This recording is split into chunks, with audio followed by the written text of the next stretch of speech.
Thank you very much for your testimony, Lucian. Mahalo.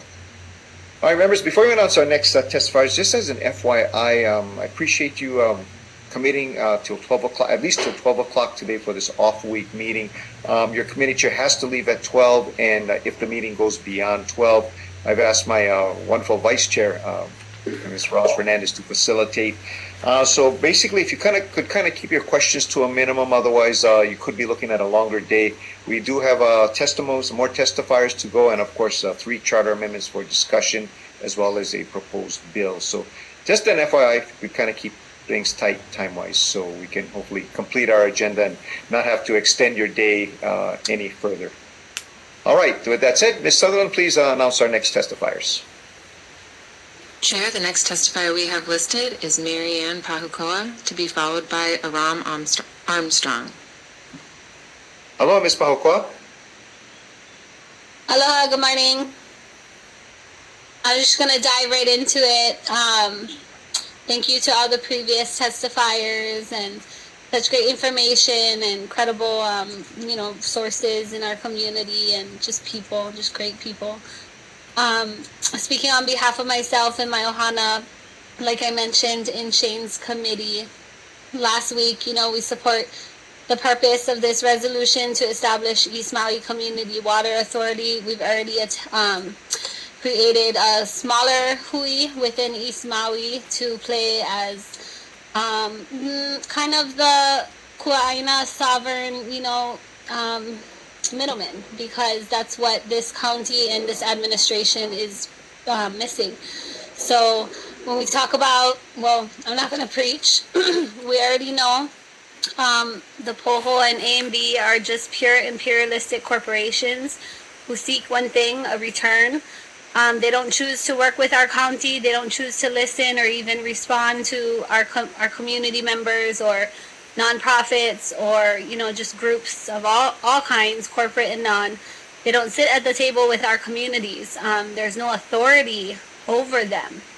There's no dialogue, again, to, calm down all these conflicts between taro farmers, stakeholders, small users, and beyond. So you guys know this, the problem.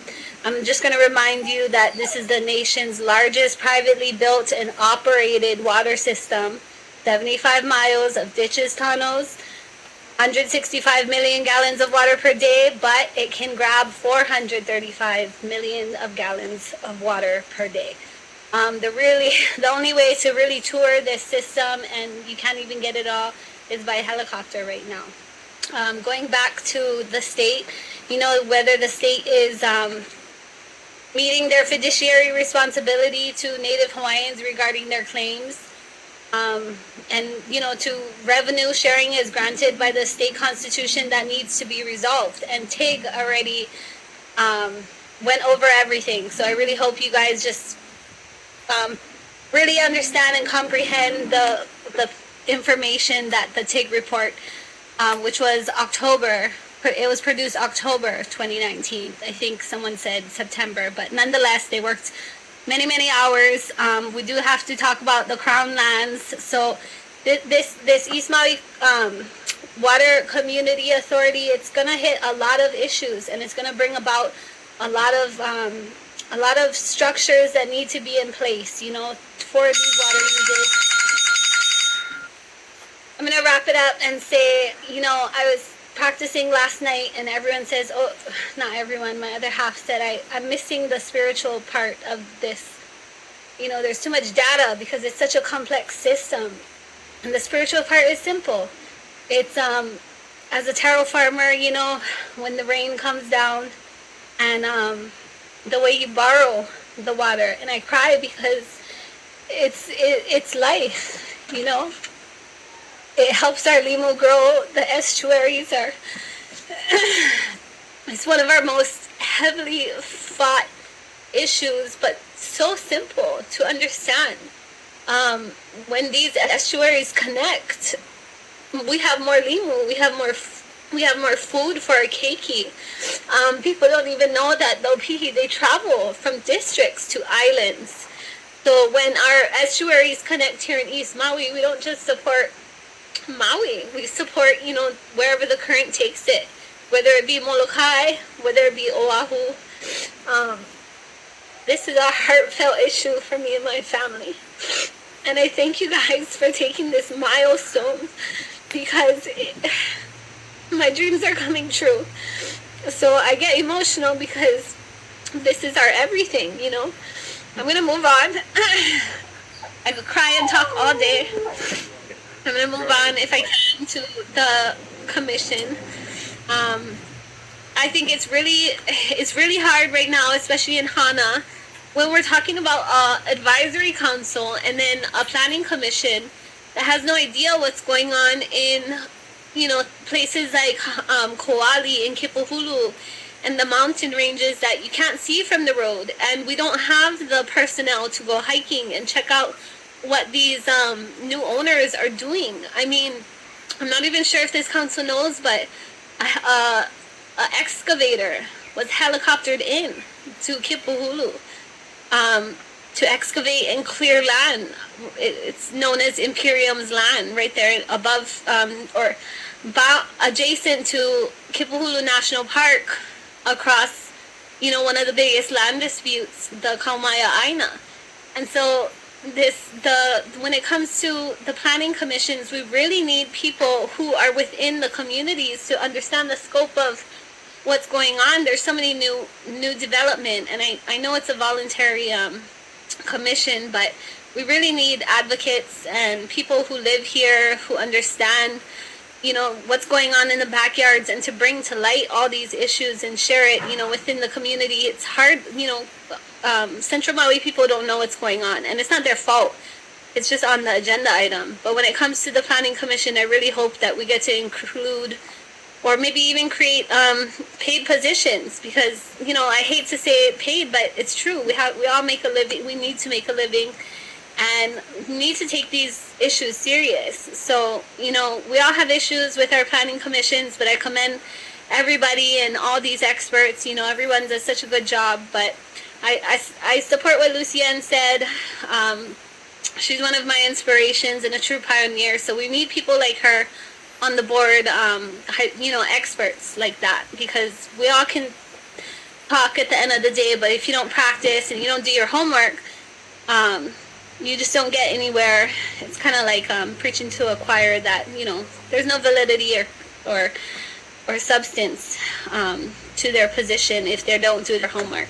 And then back, I just wanted to mahalo our kupuna who, you know, fought for Aloha Aina, which in my ohana, it's, you know, Harry Kunihimecho, Uncle James Keolohu'el, Papa James Keolohu'el, the Ka'awamo ohana, Kekivi, Carmichael, Kanoa, Koho'okele, and everybody in the Hiku and beyond. You know, we're all ohana in this day, and so thank you guys so much for pursuing pono practices. And sorry I'm such a crybaby. Okay, wow. Nothing wrong with your very passionate testimony, Ms. Pahakoa, and mahalo for bringing up those wonderful families from your area. Brings back a lot of memories for me. Members, any need to clarify Ms. Pahakoa's testimony? Seeing none, mahalo for your testimony.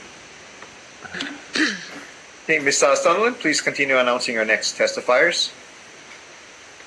Chair, the next testifier we have listed is Aram Armstrong, to be followed by Shay Chan Hodges. Hello and good morning, Mr. Armstrong. Aloha, Chair Mike Molina. Am I unmuted? No. Here we go. Mr. Aram Armstrong. Aloha, I am unmuted. Am I? There you are. Aloha. Go ahead. Please proceed with your testimony. Thank you, Chair Molina. One moment, I just need to breathe through what Marianne just gave us. That was a very powerful testimony. I am calling in, just me and the mosquitoes, from AKAKU. We're on Kolea Stream, or some folks call it Opai Pilau for some reason. We have no stream water in our stream at the moment, but I believe we're part of the East Maui water system, so I'd like to testify on behalf of the East Maui Water Authority initiative. I'm hearing a lot of amazing support for this. So also Shay Chan Hodges is after me, and I'm like, all the data is here, and also all the spirit. So what I wanted to offer is some visuals, because I'm a visual person, and one of the things that with the water issue is it's kind of an invisible thing, as Marianne was saying. We don't see what's going on, because you have to hike there or have a helicopter. And the analog that I was thinking of is the Gulf War fires when we saw the fields of oil burning. We see this as an image, but to see the water evaporating from the EMI system, we need like infrared cameras or something. We don't have this visibility, so we don't know what's going on. We don't know what's being lost. Also, Marianne brought up the issue of the aquatic desert, the life, and the water that's being affected by the streams. I was up on your side of the island, Tamara, at Honokahau, and it seemed a little bit, it's a beautiful place to go snorkeling, but it's also somewhat of a desert with probably what it was 20, 30, 50, 100 years ago. So the stream flow impacts all of us, whether we are on the land or in the ocean. So there's just general support for the East Maui Water Authority. We need to have someone that cares about this issue, that's impacted by this issue, and it's not a profit-based enterprise from a foreign country that is perhaps neglecting their fiscal duties or the ESG report that G.R.E.A.T Hodges and her team were part of, environmental social governance. The other issue I wanted to testify on behalf of is, I guess in the spirit of holistic governance, this top-down, bottom-up thing that Paul Delorier brought up. So this is what I call a macroscope. There's the top-down triangle, the bottom-up triangle, and the middle out. So the top-down is you folks in the county council, the mayor, the governor, the president, that sort of laws, policies, incentives. Mr. Armstrong, could you hold up your visual a little higher? A little higher. That way yeah, there you go. There we go. That's a little better. Okay. Go ahead. Awesome. This is like the debut of the Macroscope on AKAKU. So aloha AKAKU, thank you for broadcasting us. And so because we need these forces to be in balance, we need the governance and the people's voice to be in union, and the private enterprise and the NGOs, the 501(c)(3)s, they're the engines that help us implement a lot of stuff that's missing because we're underfunded in the government and we're overworked as citizens. So please pay your volunteers. I think that's important. Highly qualified volunteers that are paid for their time is respectful and sustainable. That is my testimony. Mahalo. Okay. Mahalo for your testimony, Mr. Armstrong. Members, any need to clarify Mr. Armstrong's testimony? Seeing none, thank you for your testimony, Mr. Armstrong. Take it easy. Thank you. Ms. Sutherland, please go ahead and announce our next testifier. Chair, the next testifier we have listed is G.R.E.A.T Hodges, to be followed by Tony Eaton. Good morning, Ms. Chan Hodges. Good morning. My name is G.R.E.A.T Hodges, and I'm testifying in support of establishing an East Maui Community Water Authority in order to ensure protection of our public trust resource, water. Last January, I testified before the County Council about G.R.E.A.T Partners, a New York-based investment firm whose business plan and investors are revealed in the Pandora Papers. According to the Washington Post, G.R.E.A.T Partners raised more than $1 billion for the Progress Residential